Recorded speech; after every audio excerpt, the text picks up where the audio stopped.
Hey, welcome to the Fine Print, ladies and gentlemen. I'm your host, Caleb Teskey, and believe it or not, another great guest for you tonight. This is going to be fun. Let's do the homework off the top. My previous guest, Michael Thomason from Infused Productions. If you guys didn't watch that interview, I don't know why you're watching my show, honestly. Great talk about the social equity program down in Massachusetts, and we're going to have another one of those conversations with Dwayne Harden on the 30th next Monday. Luke Williams. Wait, what did I do there? That's not what you want. There we go. Luke Williams, D. French. The album is All Saints Day. Marty Rollins, the great cannabis caper. They were flying weed from Colombia. Great story. Talvin White, Canna Farm Dispensary out in Illinois. Just a lot of great guests here. And, next week, Dwayne Harden's going to be a good one. He has a social equity delivery company down in Massachusetts, and I'm super excited to have Dwayne on the show. We've had some great chats on the phone here. And that's, I think, all the homework I got. Yeah. My guest today, guys, is someone I've been chatting with for a while here on the phone. We've had some great phone calls, and I got a indoor cultivation license here in Vermont, and whatever. Let's just slap it up. Yellowbird. I wish I could have plugged the Instagram page. Sounds like the Instagram got shut down, but from Yellowbird, please welcome Kate Corbett to the show. Kate, yeah. Hey, it's good to see you. Thank you for being here, Kate. I'm really excited to be here. I've been watching the show for a while, and yeah, this is exciting. Before we do anything serious, can we do a 5-minute life story, please?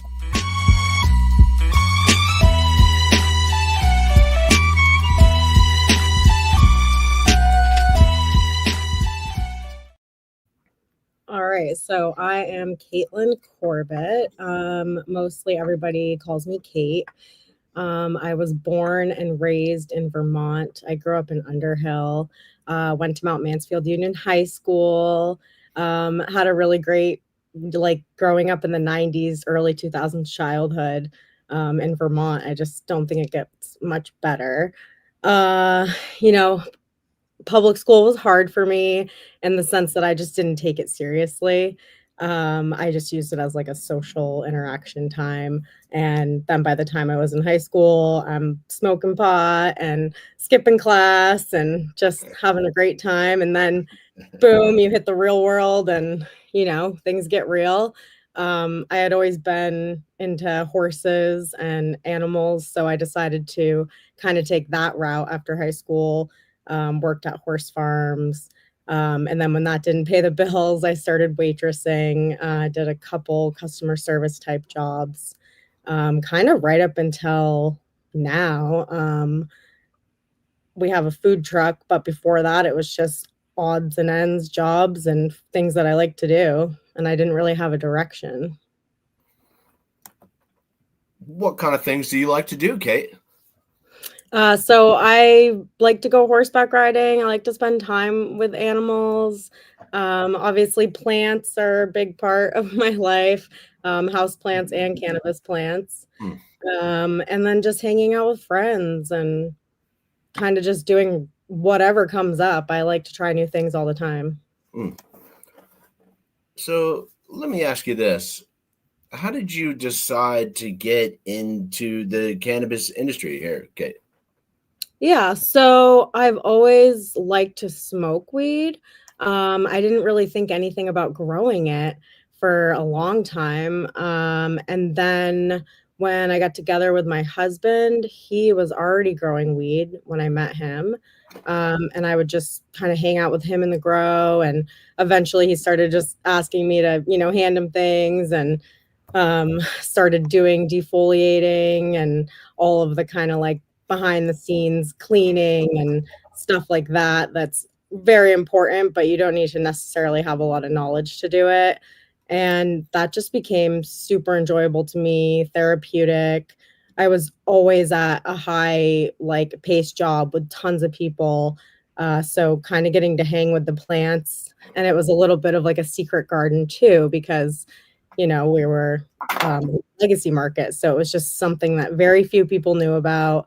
I could just kind of go in there, zone out, not worry about much, and then just get connected to the plant. And it kind of was like a natural evolution. Can I ask you in here? Hold on. I want to put you over in the big box here. There we go. Would you care to tell us about the legacy market? Because one thing that I've been particularly interested in is the transition that a lot of people have made from, the dark ages to when they turned the lights on, as it were. Yeah, totally. So we were, and when my husband and I both grew on the legacy market. So like we always had a ton of plants. It was scary at times, actually. I think we actually had more plants on the legacy market. But that doesn't really matter now because we're all forgiven, kind of. But yeah. So that was a wild time. It was just, there was, like I said, so few people that actually even knew what we were doing, and we had to just go about our normal lives. I would go to work as a waitress, which of course paid off because when I first started waitressing, I wasn't selling weed, but then I started selling weed. And if anyone's ever worked at a restaurant, it's definitely, kind of like a dispensary.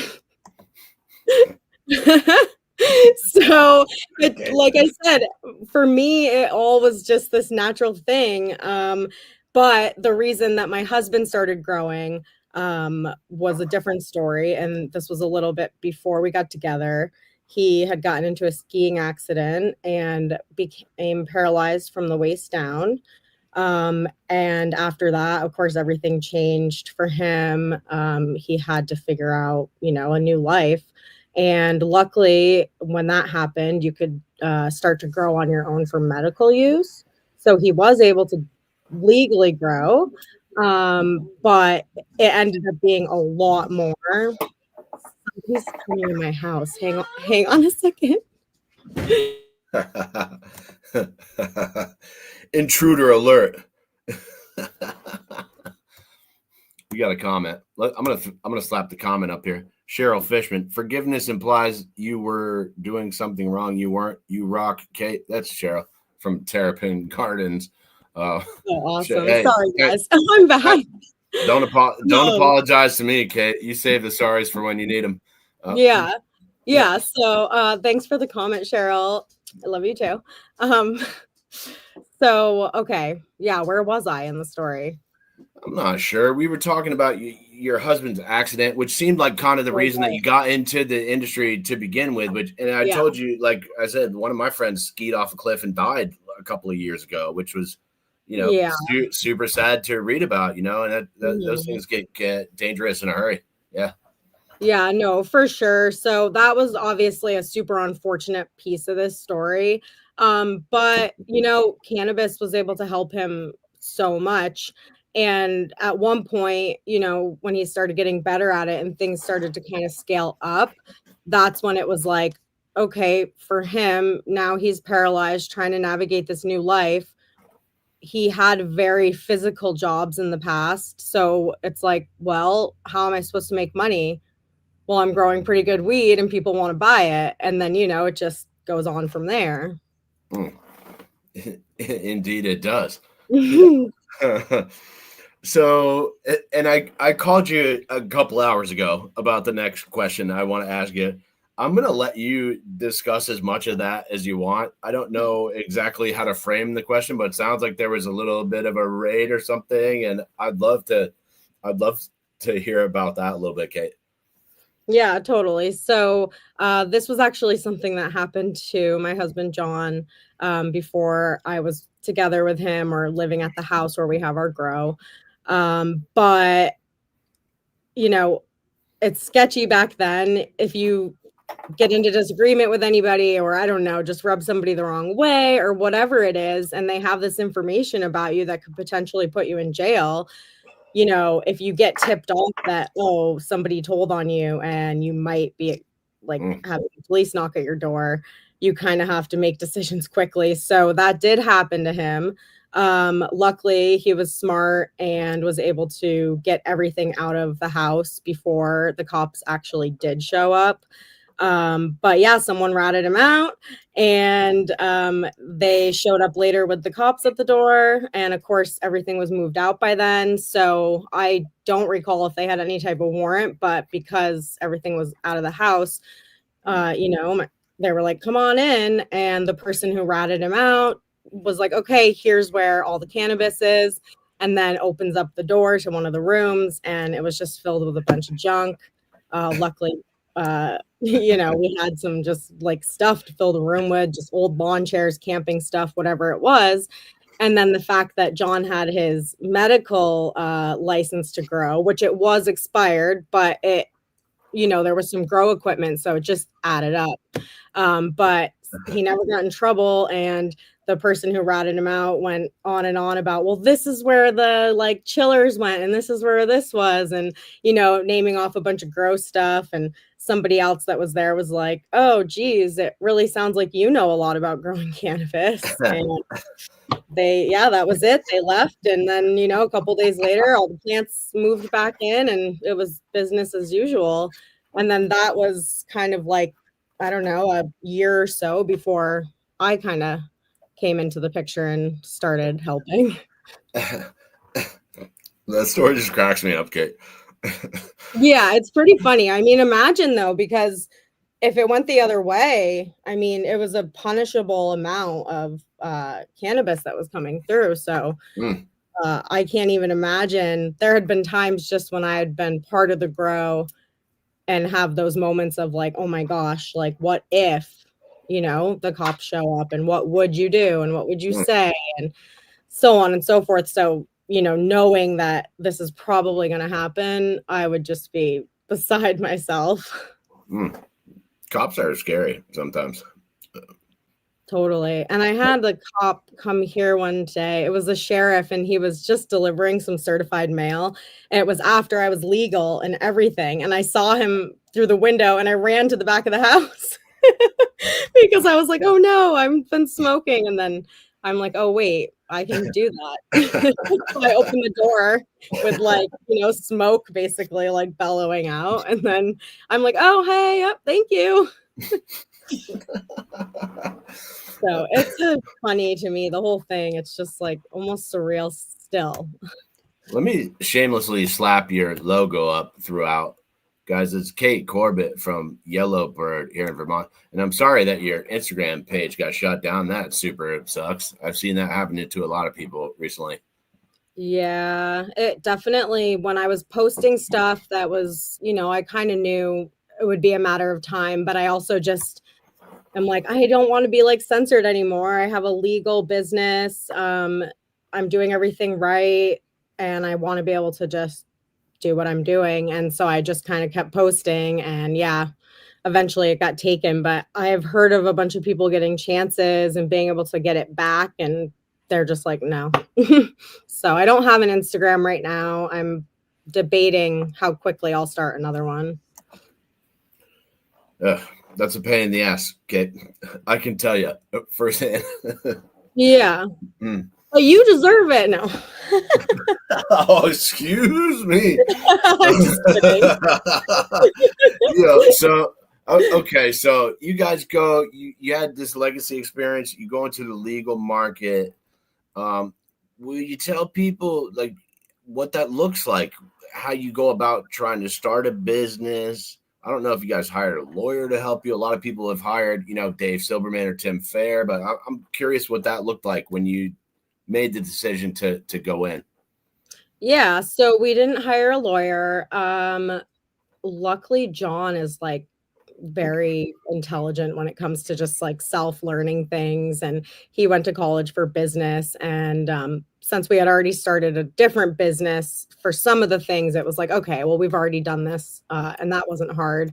It was just a lot of like running around, like, oh, we have to get a hold of this person so that that person can get a hold of somebody else, that they can then tell me what I need to actually do, and then I need to do the whole circle of people again, and then the CCB. And so it's just like a lot of learning. And we didn't have a big holdup though. Like we just kind of took our time. We didn't jump right into the market, even though we wanted to. And I think part of that was just because we had to figure out a lot with how to transition in and just give it time. Mm. Have you followed the CCB meetings closely at all, or? Not really. So I have a little bit, but I just have a hard, one, being a lazy stoner, I just don't have the time. Um, so it's like, okay, yeah, if I have to take care of plants or watch a CCB meeting, it's like, what are you going to do? So, and that's like a lot of how I feel in the industry with prioritizing. But I just haven't always been super into every aspect of what's going on. So just sitting through those meetings is just not for me. But I try to get, the information other ways, or even just learning sometimes the hard way. If I miss a piece of information and I make a mistake and then, it costs me, then I don't do it again. Interesting point there, Kate. Yeah. And I know it's like in other states, the paperwork is significantly more rigorous. In Vermont, it does seem manageable for like normal humans to pull it off if they, read and write. Yeah. Yeah. Well, they do it. Like it is definitely a challenging process, but they don't make it impossible by any means. You can figure it out. Anyone can figure it out, really. Just might take some people longer. And that's okay. Will you here? I'm gonna just. What are we doing? I'm slapping this up. Kate Corbett, Yellowbird. Will you tell us what kind of license that you have, Kate, and what that allows you to do, please? Yeah, so I am a tier 1 indoor license, and I can, sell to the dispensaries, and you have a certain amount of square feet, 1,000 square feet, that you can grow canopy under, and I only use about 500 square feet of that right now. And that's another interesting thing that a lot of the smaller like tier 1 growers I've talked to have said the same thing. They're like, we're not using a full 1,000 square feet. And I always thought you should get a discount for that. I mean, that'd be nice. I would like to possibly eventually get up to that amount. But honestly, I do have some outside help, but I kind of do almost everything on my own. So it would kind of be irresponsible for me to expand because I just wouldn't be able to do it. And I wouldn't be able to do it the way I want. I probably could do it, but it would just be a mess. Irresponsible to expand. That's an interesting quote that I'm going to keep in the back of my head there. Yeah. Makes sense to me. So I want to ask you about, normally I ask business owners about how they selected a location, but I'm also curious about the kind of home occupancy thing. Maybe you could tell us a little bit about that, Kate. Yeah. So we ended up having this perfect space for growing. The house that we have used to have an indoor pool. So it's just a building, it's attached to our house, but there's like a breezeway in between. And then, you go up and it used to be an indoor pool. So there's cement floors and drains, and the wood that's up there is meant for moisture. And there was like other little rooms for, chemicals and whatnot. So we had this perfect kind of shell of a building. Nobody was suspecting anything. It had always just been there. So it just worked out. The hard part was just, the insurance, and there was some windows in there that we took out because we needed it to be all black, things like that. But it was kind of like, oh, what do we do with this space? And then, it just built out like that. Can I ask you about the insurance? Because that's on my list of questions here. That's something I like to ask people about. And I know that's been an issue for a number of other business owners I've talked to, but I'm curious what you meant by that. Yeah. So when we first were doing the application, that was one of the kind of things that held us up, where we didn't have help from a lawyer or, someone who had done it before. And we didn't know the resources around here. So we just, go to Google, ask about cannabis insurance, got a list of people, called everybody up, and then, compared. Some people didn't deal with this state and stuff like that. Our homeowners insurance definitely was like, hell no, like we're not going to cover anything like that, and we'll like drop you and whatnot. But we were able to get some insurance, so we did make it work. And it was through Good Harbor, which is right here in Vermont. And I love that. Louis Olaf. Yeah, exactly. Yeah. And I wanted to mention that too, because you said it, but I've heard some other people say that their homeowners insurance would threaten to like drop them if they had a home occupancy weed grow. Yeah, and I think it's just because a lot of people have insurance that's out of state, so maybe they're a state that it's not legal. Also with the electricity, the lights, everything that you have to have running all the time, even though we feel completely safe and under control, fire and whatever. So I just think they're really apprehensive about it, that if we were to have our house burned down because of a grow light, it just wasn't something they wanted to deal with. Fair. Because we still have a mortgage on our house. That was the other thing. If we just owned our house outright, that would be a different story. But because we still have a mortgage on the house, that was, yeah, exactly. And I don't know if this is like confirmed for sure, but I don't even think we wanted to explore it. But I'm probably guessing that our mortgage people might not love us, but it is what it is. We pay our mortgage, so that's what counts, isn't it? Yeah. All right. Well, so you got into the insurance a little bit. I want to ask you about the banking maybe too. I know there's like not a ton of banking options in Vermont, and everybody's got to pay a little fee. I feel like most of the folks I've talked to recently have been going with Vermont Federal Credit Union, because it seems like their rates are a little cheaper. But I'm curious your thoughts about the banking, Kate. Yeah, so that was kind of another thing where it's like you just have to go with what's available to you. I had a different bank before that just because it was like a convenient bank to my house, but they were like, no, we're not gonna support that. So then the same thing, we just figured out who did. I can't even remember at the time who the other bank was, but I think there was just two. So we went with Vermont Federal Credit Union, and they did charge a fee, just like a cultivator fee. Probably. I think the other one was New England Federal Credit Union. But okay. Sorry to interrupt you. Yeah, carry on. Yeah. So I mean, I like them. They have had awesome customer service, helped me with all questions. I mean, I'm probably, if Keely from there ever happens to see this, I know I was a big pain in the butt to her, and not in like a rude customer type way, but just because I had so many questions, and it was questions that I could have found the answers to without asking her. But my phone's in my hand, I'm just emailing, I need help, and then she was helping me. So I appreciate them. And I don't have to pay the fee now. I found out like a loophole. But there was that $100 fee, and that's a little annoying because it's like, why? What's the loophole?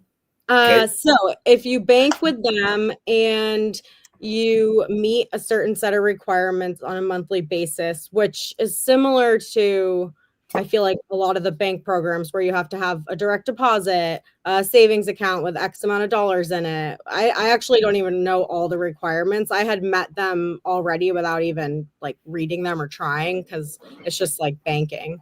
And then I found that out, and now I don't pay the fee. So it's pretty much now just like having any other account.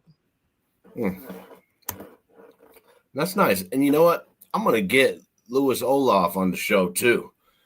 You should. Yeah, he's a great guy. It's going to be fun. Guys, it's Kate Corbett from Yellowbird. I'm going to just shamelessly slap that up the whole time. So I want to ask you about your business, but I think I'm going to throw this question in first, which is a question I throw at a lot of people, and then we'll talk about your business. But I threw this at you the other day when we talked. I said, if you could rewrite the legislation, what would you change? What would you throw away? Or what would you keep that you think would make the industry easier for small business owners? Kate? Yeah, so I think I'd want to start with the positives, which isn't very many things. I do appreciate everybody who's working hard to, do this with us. So that's nice. But I will say that Vermont is small scale friendly. You can enter the market like anybody basically can. They don't, you don't have to have $1 million in the bank. They're going to work with you. They're going to help you. And that is all really nice. The other thing is the thought of the social equity program. I think it does need some work, but I think that, the fact that that type of stuff is being considered is nice. Yeah. And then just one of my biggest struggles is dealing with all the red tape. So it's like the bureaucracy is so real. It's like they are, telling us, oh, here you go, have all this stuff. And this is so great. And we have all these systems in place. But then you do that, but then you're kind of just left like hanging, or the rules are getting changed, or you have an application to fill out on top of an application. And then, that expires and you have to continuously do it. And it just is so time consuming. And that's unfortunate because there's a lot of better things we could all be doing with our time. And it's not even just the cultivators, it's everybody in the industry. And then everybody who's helping support the industry. It's like you have all these extra hoops to jump through. Let me ask you this. Is one of the better things you could be doing weighing wet leaves? Yeah, no. Yeah, that is completely silly. And it's just rough because a lot of the rules that are being put into place, it's people who probably have never even smoked, to be honest with you, because I feel like if they have, for instance, the THC caps, everybody who smokes weed and everybody who's in the industry who is actually for it knows that that is just so silly. It's basically as silly as weighing wet leaves. It's just, you don't need to do it. And yeah, it's arbitrary. It's not based on any facts, science, anything. There's no studies in place. They're not allowing us to do anything. I thought it would be fun to do, in a safe place, to do an obstacle course where one person smokes a joint and one person takes a shot. They go for a drive, and then you keep going and see who can do the best. Yo, okay. I want real evidence, okay? And then I will also just, point some things out along the journey. I like this idea. Yeah. We should get that. Really... Yeah, I think I might be able to help you pull that off. We should get that going. Yeah. Okay. No, I'm actually with you. And one of the things that I thought was bullshit was some of the DUI laws that they just whacked up, and they were like, oh, it's exactly like alcohol. We're going to give you the same tests. And it's not the same, buddy. But they're training, cops to go to, drug recognition expert school. And now they're right. And I can't remember if I told you, but they had this DUI simulation at the Champlain Valley Fair with the state police. And I was like, oh boy, step me right up to this. I want to take this.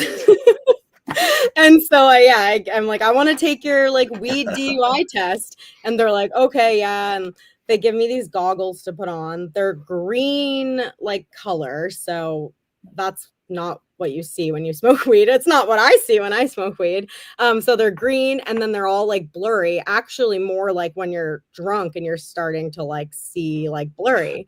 And then they were like, okay, now step up to this line and you have to try to throw this bean bag into a cornhole game. Fuck, dude, I suck at that game. And I'm thinking, wait a second, like you guys are gonna have a cornhole game on the side of the road for the DUI test? With the But goggles yeah, I did it. And I'm like, okay. And they're like, and I'm like, so what are you looking for? And they're like, well, when you're under the influence, you're going to like overshoot it or undershoot it. And then I'm like, okay. So I threw it and it went directly in the first shot, like nothing. You nailed a cornhole shot in front of the police.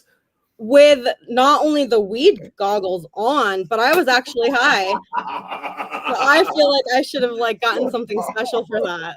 You should get an award, yo. Yeah, I didn't tell them I was high, but I wanted to. I was like, dude, you guys don't know anything. But no, I want to respect the laws, but it is just funny. So if anybody's worried about the test, it's not that hard. Excuse me, guys. I'm with Kate Corbett here from Yellowbird. I was trying to get into you threw me off track there. Yeah, sorry. I had to explain that. Well, because it had to do with the THC caps. It did make sense to what we were talking about. Yeah, the THC caps I thought were ridiculous. I don't know. There's only, I think, Connecticut or something is the only other state that has that. And it's like, who came up with those fucking rules? That just seems nonsense to me. Yeah. In my opinion, I have to throw that in. Right. All right, Kate. Yeah, but it does. And then did you want to hear more about any of the like regulations or anything? What? Yeah, go ahead. If you got more, Kate. Okay, yeah. Carry on, please. Yeah, so obviously that's something I want to see thrown out. And then I also would love to see like opt out or change opt in to opt out. Just because I think that would help with a lot of like the saturation and like kind of animosity between the oversaturation. It would make cannabis more accessible to people that can't drive or that,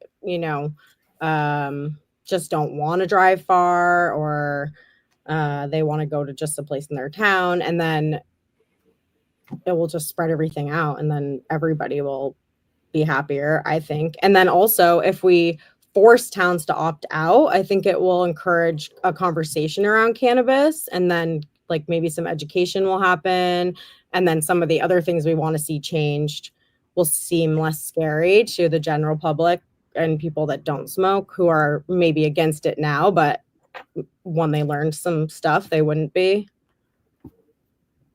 Would you mind telling people who might not know what you're talking about, the opt-in, opt-out? Oh, yeah. I know what you're saying, but would you mind explaining that, please, Kate? Yeah, totally. So right now, every town, you have to opt in for a like to have a retail store. So instead of people being able to just go and get their permits and open up a store, if the town hasn't already opted in or hasn't already opted out, you have to like petition to like get in. So it's just a lot of extra work, time, and then it's just a yes or no vote with the town. So it could get voted down and then you have to start all over again. And people that are wanting to start a business like aren't wanting to wait years and years and then still maybe never be able to do it. So then they have to go to another town where you can just, start a dispensary. And that's kind of how we've gotten into some of the mess that we're in. Some of the mess, indeed. Yeah. How do you feel? Can I ask you how you feel about these taxes? 20% out the retail shop. How do you feel about that, Kate? As soon as you said the word taxes, I had like this PTSD reaction. Just because it's been so tough and it's for everybody. I'm sorry. Yeah. No. And I know, and I shouldn't joke about PTSD, but honestly, like you said it, and I like got this like feeling inside of me of just like, I don't even know where to begin because, complaining or saying it's not fair never helped anybody. But that is one thing that really is just makes me kind of ill. All right. I want to ask you. We're gonna switch to the fun stuff now, and we're gonna just keep slapping that up. Kate Corbett from Yellowbird, guys. Tell us about your grow, Kate. Like how you guys growing? What you guys growing it? You growing in a pool? That sounded like, we're growing in we always called it the pool, like the pool building. Yeah. So Tell us, Kate. So we're growing in our pool building. The pool is actually still in there, but not filled with water. It's just a big hole right now. And we use part of the building for storage. But the rest of the building, we have a kind of like a storage room, a dry room, the veg room where I make all my clones and have all my mothers. And then I have two flowering rooms that I can alternate, or I can open them up and have them go at the same time. And those I run all year round. And then I also have another space that I can expand into from about like November to May, because I don't have temperature control in that room. So in the summer, it just gets too hot. But in the winter, I'm able to manage it with the lights and sometimes like a small heater. Okay. And one of the funniest questions that I asked you on the phone was about the genetics, because you said like maybe we just got lucky, and I love hearing about. And I think I said I'd rather be good than lucky, or lucky than good any day. And I was curious how that went. The Electro Cali was really nice, and the Sweet Insanity, those were just super stinky. And I'd really love to hear that story, Kate. Yeah, so the Sweet Insanity was a strain that we've just had forever. I actually don't even know how we got that one. We used to just trade seeds and grab seeds from people all the time. We have a bunch of them just in the freezer. And that was one that we just were like, oh, Sweet Insanity, like that sounds cool. And started growing it. And it ended up just being this incredible strain that, we've kept going for maybe 7 or so years now. And it's not even just like, it's a kind of a fan favorite. Like any dispensary that I sell to wants that strain. And some dispensaries I sell to, they're picking and choosing. They're not maybe buying everything, but that's a strain that pretty much anytime I have it, it will be gone, and anybody that is buying from me is getting it. So that's been awesome. The effects of it are my favorite part. It's just not like fun, loopy. You're like relaxed, but you're not wanting to like go to sleep. You can still be social. But yeah, you'll just be laughing about the most random things when you smoke that strain. And I think I had told you, Caleb, before you tried it, I'm like, this is the kind of strain where you put your mail in the fridge, you go to your mailbox and you come back in the house, and then for some reason you think this is a good spot for my mail. And then a couple hours later you get the munchies, and then you open up your fridge and you're like, what the heck? Why did I put the mail in here? And then you're like, oh yeah, it was that sweet. And then, that does actually sound like me right there. Yeah.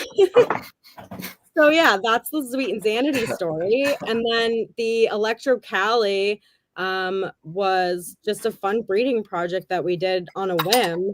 One of our friends had a LA Kush male plant. We had a plant, a mother plant called Emergency that was kind of a pain in the ass to take care of. Like she didn't fit in with the other mothers. I was always like having to give extra attention. So we were thinking, oh, well, maybe if we breed this, we can make another strain like the Emergency, but maybe a little hardier. And then we figured, oh, well, while we're breeding that plant, we might as well just, do all the mother plants. So we just kind of let Mother Nature take over on that one, just put our plants together and, let that just happen. And we got some seeds out of it.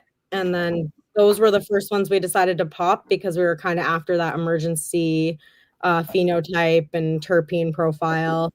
But that was a crazy process. Like I popped like 150 seeds, narrowed it down to 100, labeled them 1 through 100, took notes on all of them, like which ones had roots first, which ones were the tallest, which ones had, the biggest stalk.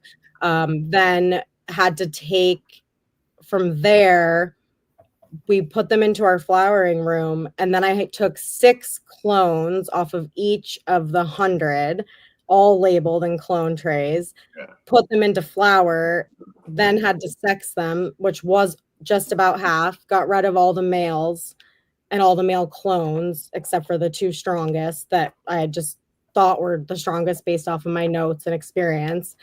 Then we had, about half that went into flower, kept taking notes the whole time, and then picked 4 of the best ones and came up with, now I have 2 mothers left, and the best one is number 28. So it's Electrocali 28. And another cool thing about that is 28 is my birthday. So it was like out of all of those seeds and the whole thing, we landed on that, and it was by complete chance. Obviously. Yeah. So that really like worked out, and was just an extra cool thing.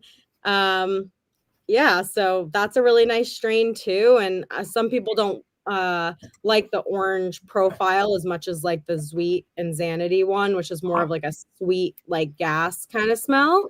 I think that would be one of the top things that would, separate them for how they make you feel. The Electrocali is a little more sativa. But yeah, they're both really great. And I thought they were both really nice. Yeah. Yeah, so that was fun. And when I first started doing the breeding project, I was like, oh my gosh, like I don't have time to do this, and I don't know how to do this, and I didn't want to do it really, but it was just something that we did. And now I'm actually like into it, and we just yeah, I know. Well, it was just like we had just gotten our license.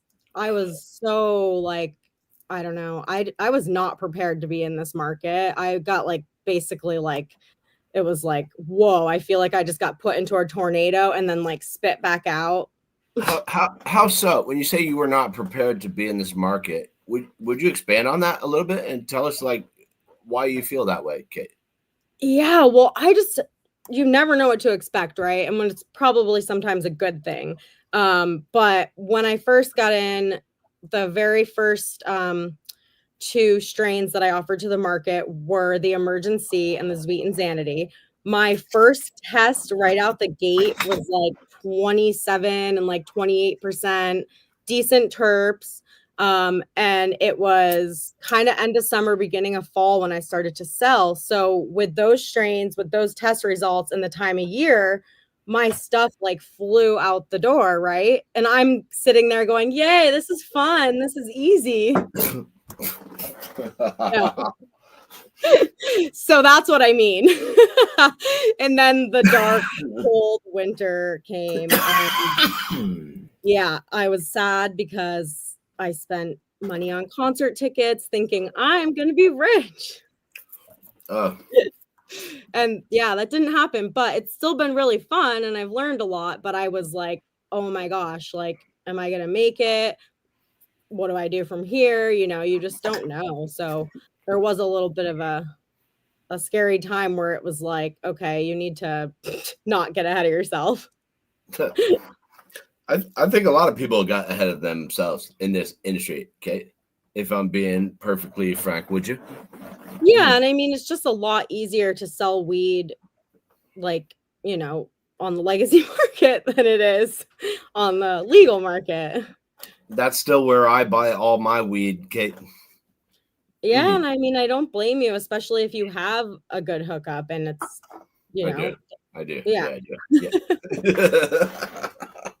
Yo, hold on. Let me shamelessly slap this up here. Kate Corbett, guys, from Yellowbird.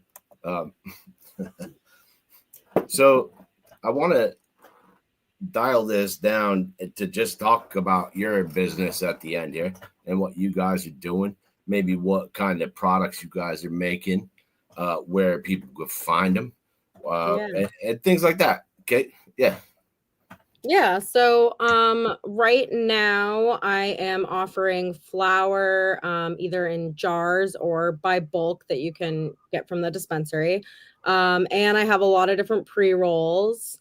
I have also done a blunt, which I'll cycle back in. You probably can't find those now, but yeah, I have blunts too. Well, like a can of cigar, there's no tobacco in it. That's a common question that people always ask.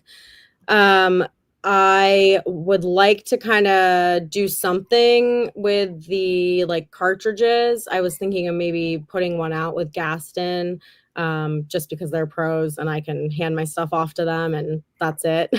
And I work closely with them. They're like the closest store to me. So I'm hoping for that. So people can kind of watch out for that. You can find my products at quite a few stores, when they're in stock. And I have a store locator on my website, which is yellowbirdvt.com.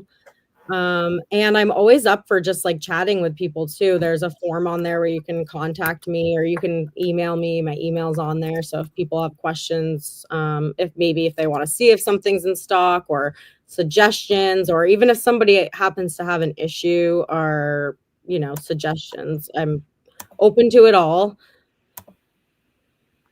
Yep. Yeah. There we go. Yeah, and there's a lot of information on there. I'm kind of unraveling some cool things right now that I'm excited to share with everybody soon. I I have some plant music going on with the frequencies and Yo, what? that was some wild shit that I was really interested in.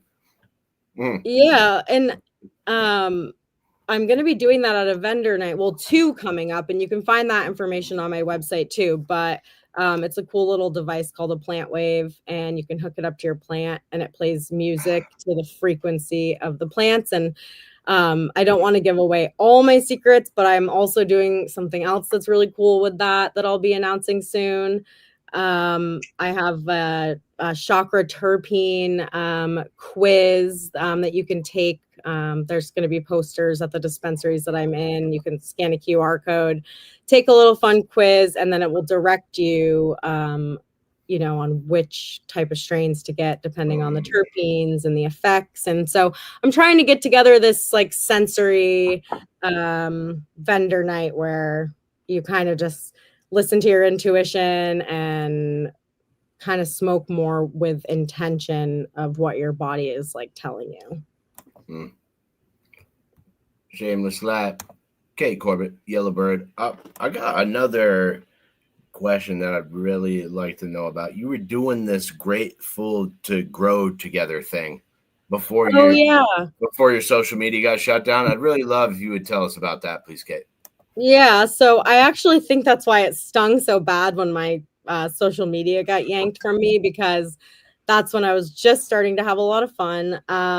When I was nominated as best grower in the 7 Daisies competition, I was totally shocked and blown away. And I was thinking, geez, like this is really cool. And I was feeling grateful for, not just everybody who nominated me, but the people that were able to be part of my success and the reason people wanted to nominate me. So I did a Grateful to Grow Together series where every day I was posting a different dispensary or company or person who had kind of helped me along the way, and some nice things about what they're doing at their company, if it's a dispensary or cannabis industry person, the associations, all of it. So that got shut down, and I still had quite a few more to go too. So that was kind of sad, but I just think it's super important for everybody to lift each other up and realize that we're all kind of part of this chain link where if one of the links breaks, it's going to affect everybody. So we might as well just lift each other up and do it together. And it's fun and it feels good. Sorry, I didn't mean to cut you off with my clapping there, but yeah. I thought that was a good point.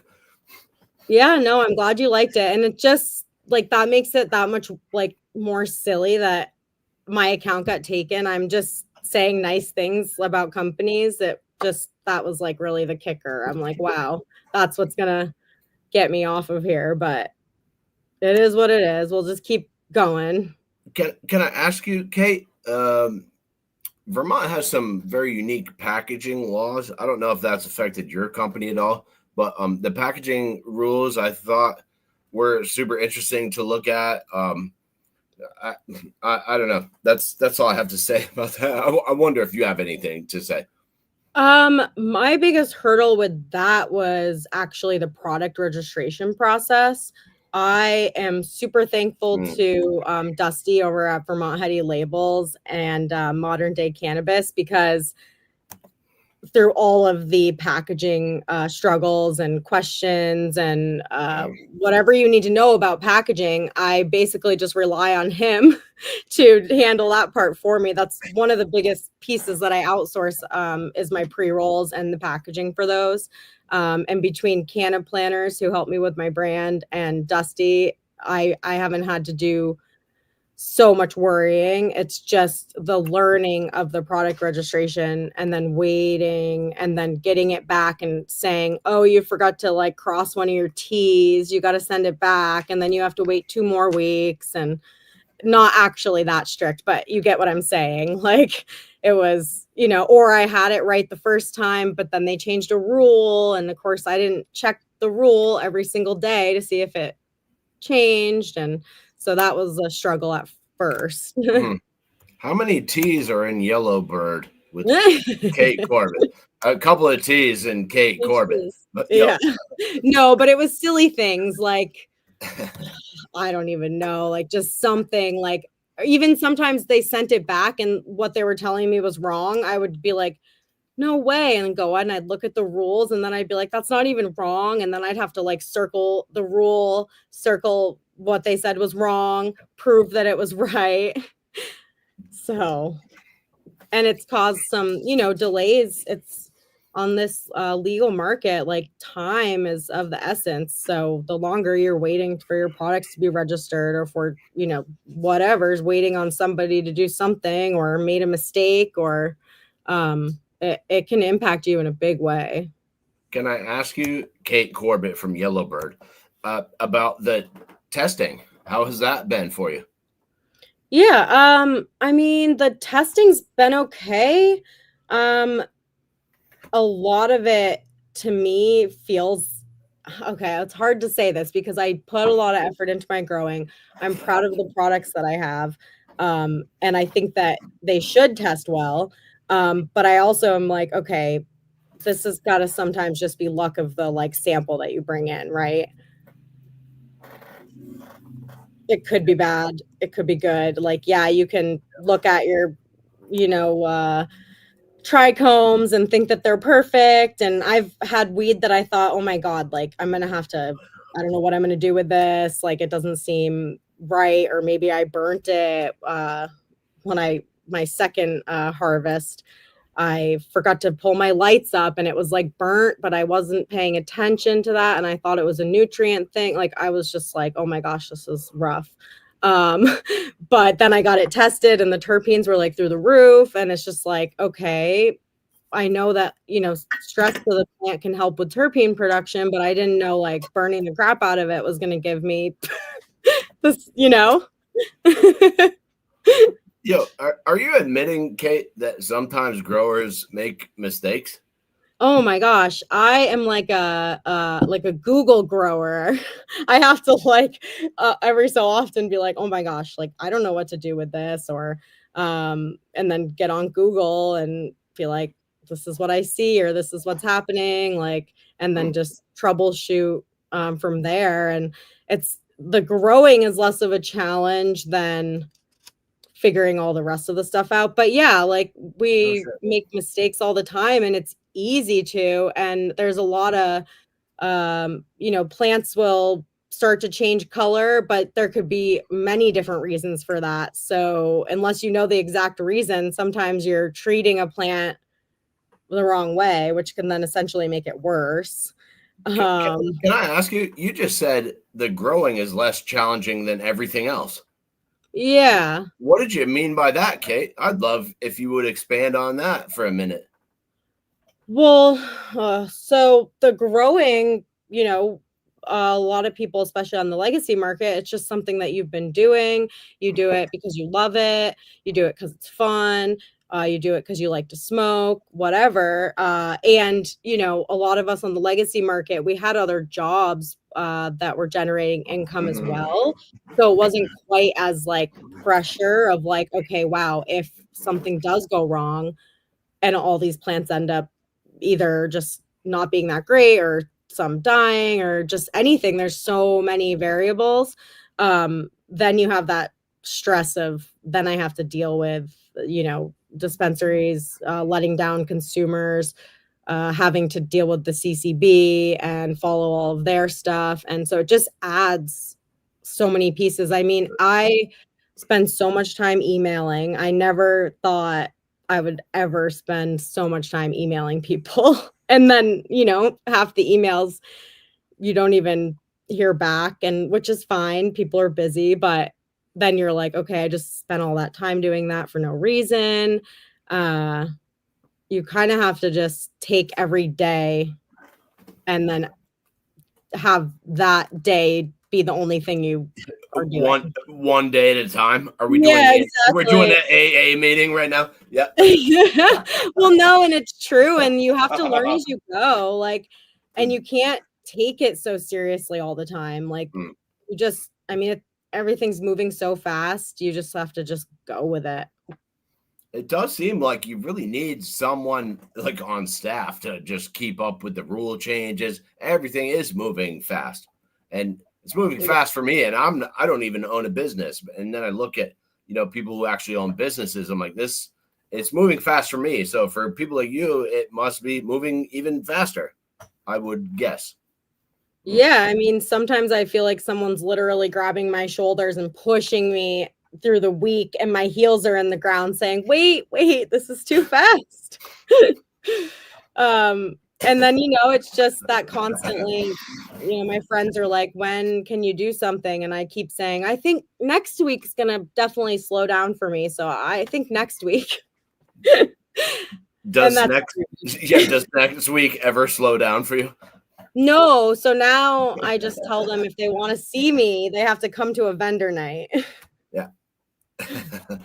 Yeah, I'm gonna slap this up again, guys. It's Kate Corbett from Yellowbird here in Vermont. And I'm getting towards the end of my shit. I want to just rifle back through here. The Grateful to Grow Together thing I thought was really cool, where you were trying to shout out other folks in the industry. I thought that was a really nice look on your part, Kate, and round of applause for you. Yeah. But the truth is like, we can't do it alone. And there are many people that I'm just like, oh my gosh, like, I'm so happy that you've been able to help me. Can I ask you something, Kate? Did we miss anything that you think is important?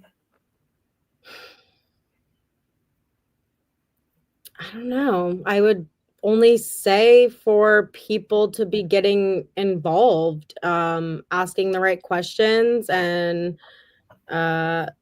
trying to think of, while I'm saying deal with what's in front of you one day at a time, you do have to also think of more of a long run. I think a lot of people are making fear-based decisions, and I think that they should be making decisions based off of love, respect, education. Just know what you're getting into before you get into it. Mm-hmm. Can I ask you this too? Is there any shameless plugs or shout outs you'd like to give, or maybe you could tell people where they could find your products or something like that? Yeah. I would say where you can find my products the most consistently and the most variety is going to be Gaston and Essex if you're kind of in Chittenden County. But I'm in a little bit all over the state. Like you can find me in White River Junction. I've been at both of the dispensaries there and kind of am still like a little in each one. I'm in Woodstock at 5. Cambridge Cannabis will have my products sometimes. I love Devil's Den, Travis over there, and Brandon. I want to say it's Brandon. Bradford. Oh, Bradford, yes. Yep, Bradford. Yep. I really like those guys. And you can find me at Magic Man occasionally in Essex. Green State Dispensary if you're in the Burlington area. So quite a few places. Oh, I'm at in the islands at Sunset Lake or Lake Effect, Vermont. Yeah. Yeah. Kate, did we miss anything for real? I feel like maybe there's one thing. Maybe we should do a part 2. I always miss one question, and I feel like I missed one, but I'm out of shit right now. I don't know. You got the 5-minute life story. We talked about all the like regulations. Did we do it? Yeah, and then you asked me what else, if there was anything, and yeah. Okay. I'm gonna sign it off then. I'm gonna throw your logo up here one more time, guys. It's Kate Corbett from Yellowbird. This has been a fantastic show, Kate. Please stick around for a minute after this. I'm your host, Caleb Teskey. That's Kate Corbett. Remember, the devil's in the details, and the details are in the fine